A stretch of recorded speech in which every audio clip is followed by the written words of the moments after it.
Howdy peeps, and welcome back to the channel. Yes, wearing a mask. Bit of a clue what this one's about. I thought I'd at least have a go anyway at making a video about how the ongoing pandemic of COVID-19 has been affecting the fish hobby in general. There's been a fair few things going on, so I thought we'd have a bit of a chat about it. A few things I've been thinking about, a few things I've noticed, a couple of other things other people have said. All seems to tie together fairly well. But you've had enough of looking at my ugly mug despite the super cute shrimpy mask. So let's put you on a tank. We'll go for some tanks that don't normally end up on the live streams. There we go. That's a bit better. That's far prettier, don't you think? If I can keep my reflection out of it a little bit. Anyway, so what has COVID-19 done for the fish keeping hobby? Well, it's certainly brought a lot of new people into the hobby. What with the lockdowns, people being at home, bored. It's something relatively inexpensive. Let's just have a little look at the cribbies. And fun, enjoyable, something to do if you're stuck at home with nothing else you can do, really. In the UK we've had 3 lockdowns now, currently in the 3rd, and various shops, things have been restricted all throughout, so we've had to make do. And there's the white glow light Danny-O as well. Keeps changing colour. So what has been going on? What has the effect been? Well, obviously with the restrictions on international shipping and things being quarantined in the docks, as it were, there's been a shortage of supplies of actual live fish. And in the first lockdown I think they actually stopped the sale of live animals as pets. Kind of sensibly. You don't really want a bunch of people going out buying a new dog, cat or rabbit or whatever, only to then go back to work and half of them end up in shelters needing rehoming. So that's one way.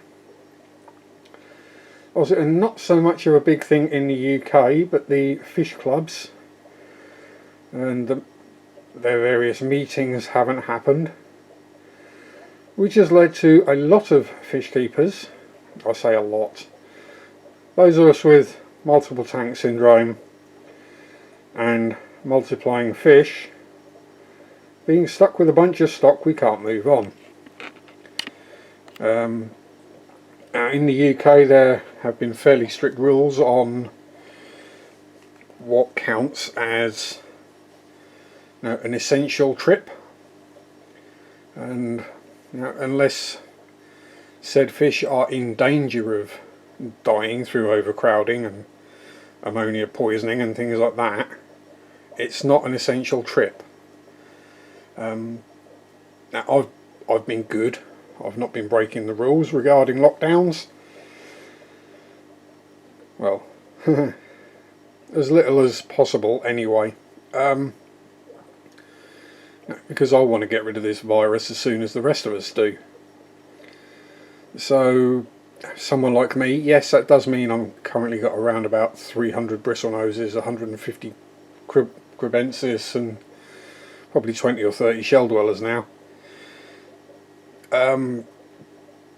But as I have got to the point where it is starting to become an animal welfare issue, I can, in my mind anyway, sell them on. Obviously making minimum of trips, doing things the right way, sanitising, wearing masks, only going in the shop that you need to go into, doing what you need to do, getting out, job done, no messing about overly. What other things has COVID caused I did write a list and then I decided I was going to leave it somewhere.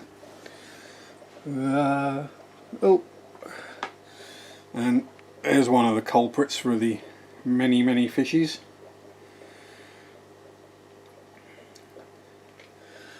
I've pretty much managed to cover it all really quick. So there we go. Yeah, it's the increased sales, the shortage from all the new hobbyists, the lack of shipments into the UK, which has caused shortages in the supply chain. Post first lockdown, I remember going into a couple of local fish shops and they really had very little stock. Even things like no betters or yeah, that kind of thing. Plenty of the big angry cichlids, but very short on friendly community fish.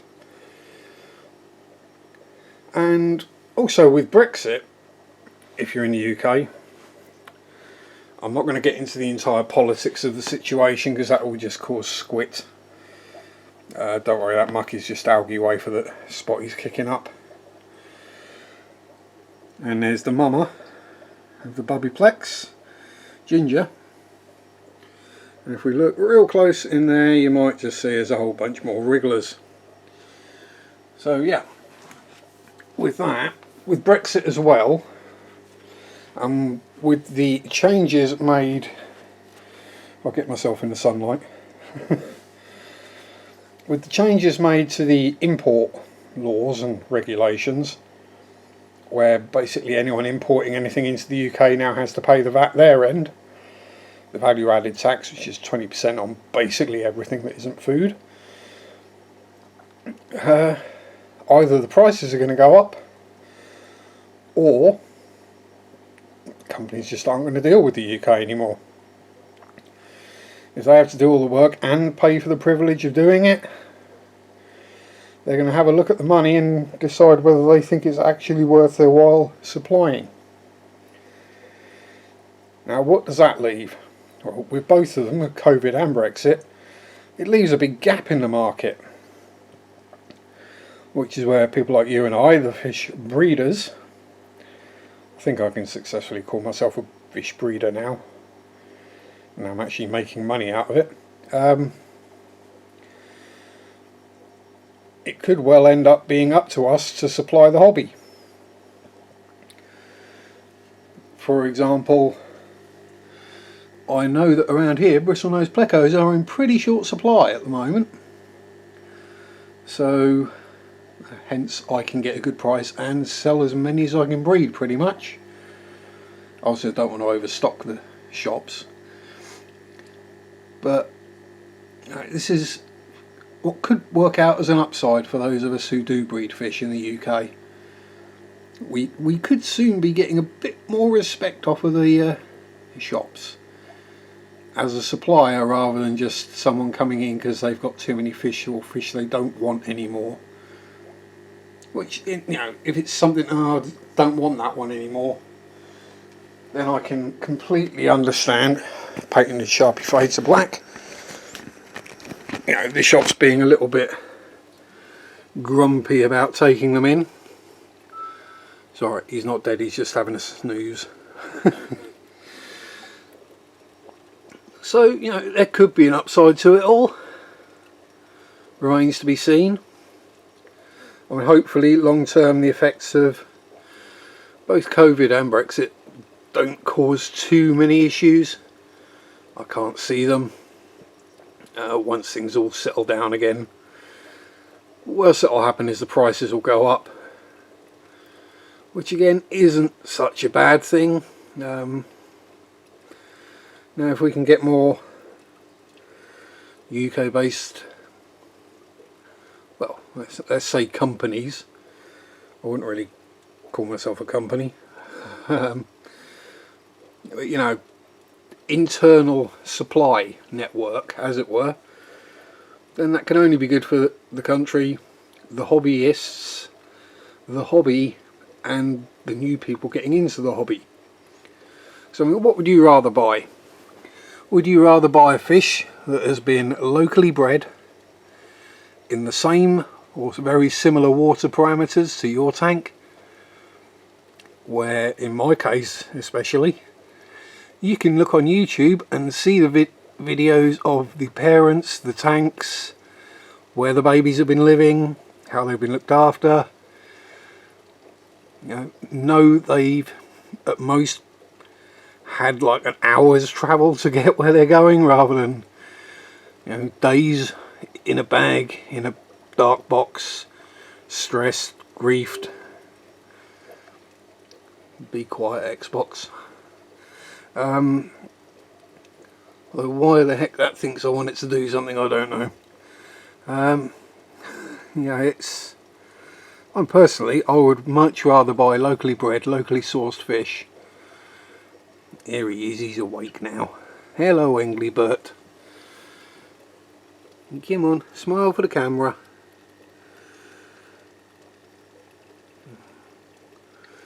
Yeah, there you go, flare at the camera, that's a good boy.